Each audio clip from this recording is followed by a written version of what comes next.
When it comes to basketball video games, most people immediately think of one game. That would be NBA Jam, the classic 1993 arcade game. You've probably played it before, I think everybody has. In fact, estimates are that each NBA Jam arcade machine was bringing in over $2,000 per week at its height in 1993. But the history of NBA Jam is more than just the history of the game itself. There's a much larger cultural context around the game, and this is a context that most people tend to forget about. So let's go take a look at that cultural context and see what we can find. Well, the 1992-93 NBA season is my favorite season of all time. Watching these old games feels like going back home. And this is an era of the NBA that I honestly really wish would come back. Well, the NBA was really big news back in 1992, of course. This is largely because of the Dream Team. And even today, most people underestimate the impact that the Dream Team had. So let's recap a little bit. The old story is that the NBA was in a really bad state in the late 1970s. Television stations didn't even air every NBA Finals game live. In fact, there was a period when games were on tape delay because of the television sweeps. The legend has it that Magic Johnson and Larry Bird turned the league around when they entered together in 1979. Well, of course, that's the legend. The truth is a little bit more complicated. The television tape delay era ended when the NBA pushed the start of the season back in 1981. In other words, the true end of the tape delay era had nothing to do with either Magic Johnson or Larry Bird. Now, it is true that the 7th game of the 1984 Finals between the Lakers and Celtics was the highest rated Finals game of all time. It was also the first time the Finals had gone to 7 games since 1978. And it had been a whole decade since the 1974 Finals went to 7 games, the one before 78. There's a chance that the ratings were high in 84 in part because of the novelty. Well, the way that the sport was broadcast and even talked about had come a long way between 1974 and 1984, but 1992 was still worlds apart from 1984. You see, by the early 1990s, the NBA had really gone global. In particular, the famous Dream Team of 1992 gave the NBA a new status. The NBA's biggest stars were now stars on this global stage, and the stars seemed to be able to come up with incredible plays whenever they wanted. In fact, even former Dream Team teammates would get into it with each other. And so when you look at NBA Jam, you've got to understand that that game came out right on the cusp of when the NBA was seeing the greatest heights that the league had ever seen.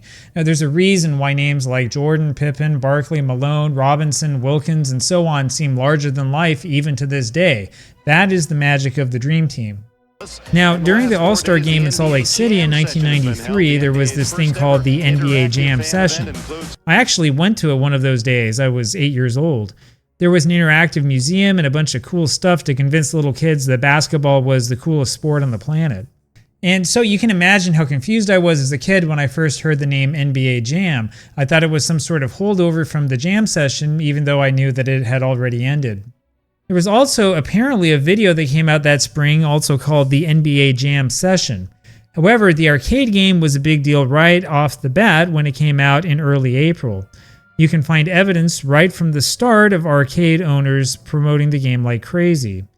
Each one of these advertisements comes from April 1993, which is a time when most arcades didn't even have the machine yet. This game was hot. Well, as you probably already know, NBA Jam came out just at the perfect time. This was during the second real golden age of arcade gaming. That was a renaissance period that started in 1991 with Street Fighter II. If you're around my age, you obviously know about Capcom's Street Fighter II and probably remember the impact it had in the arcades. That game was followed the next year by Midway's Mortal Kombat, which of course was extremely controversial. NBA Jam, of course, was also produced by Midway, giving the company yet another blockbuster hit. Now, the interesting thing is that, of course, NBA Jam was not the first arcade-style basketball game that Midway had come out with. Well, back in 1989, Midway released a game called Arch Rivals, a basket brawl. This was a 2-on-2 basketball game with a twist. You could punch your opponent. There were no fouls, and the action was pretty fast, at least compared to earlier basketball games. If you look at the arcade version of Magic Johnson's Fast Break, for example, which came out in 1988, it looks like a completely different generation of game. Now, Magic Johnson's Fast Break is pretty bad. It feels like you can't control anything. Of course, even worse was the original arcade version of Double Dribble, which came out in 1986.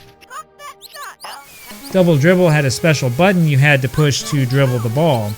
It takes long enough just to figure out which player you control, since there were 5 per team, and then there were all of these interceptions. And then the game kept asking for more money. So even though Arch Rivals doesn't seem like much today, it was at least a huge step up in the arcades.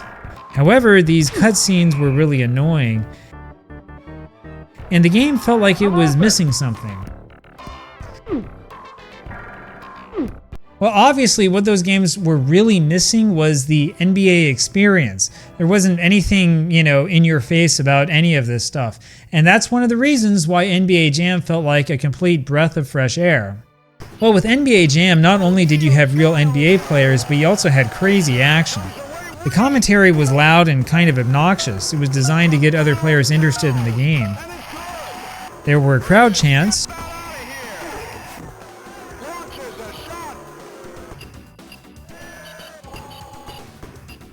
You could break the backboard.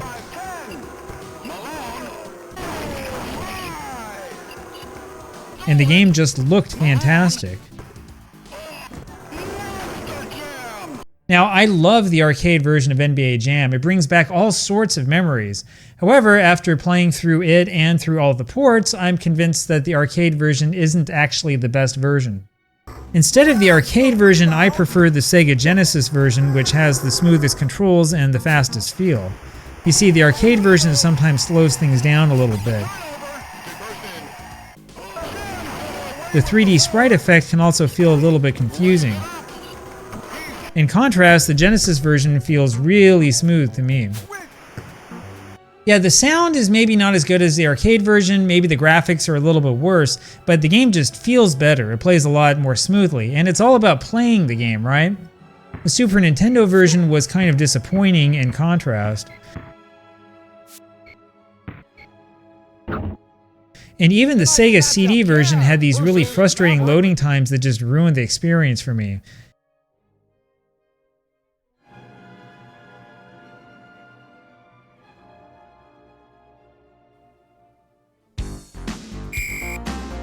And then you've got the Game Gear and Game Boy versions. I don't think I really need to get into those. There's also an advantage that the home console versions of NBA Jam had over the arcade version that people tend to forget about.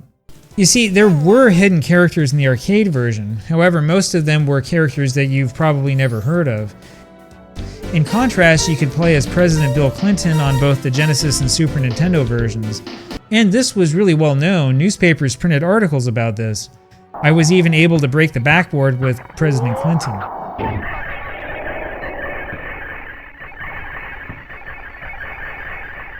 Now, if there's one thing that NBA Jam is really known for, it's the famous rubber band effect, and that can be really frustrating. In my opinion, the best strategy is to watch the clock and drain it for all it's worth while you're ahead.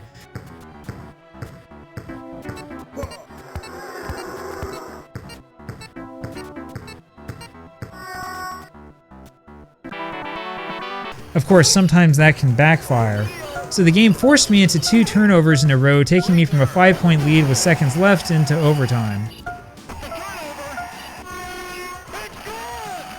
Well, obviously this rubber band effect was designed to get more quarters from players, and, it worked. You see, NBA Jam had the perfect design. It would let you play for 1 quarter, after you paid 1 quarter, after which you'd have to pony up for more to keep the game going. Well, compare that to Double Dribble, where a quarter gets you maybe a minute of game time, or the Magic Johnson game, where you'd be sick of the game by the time it asked you for more money.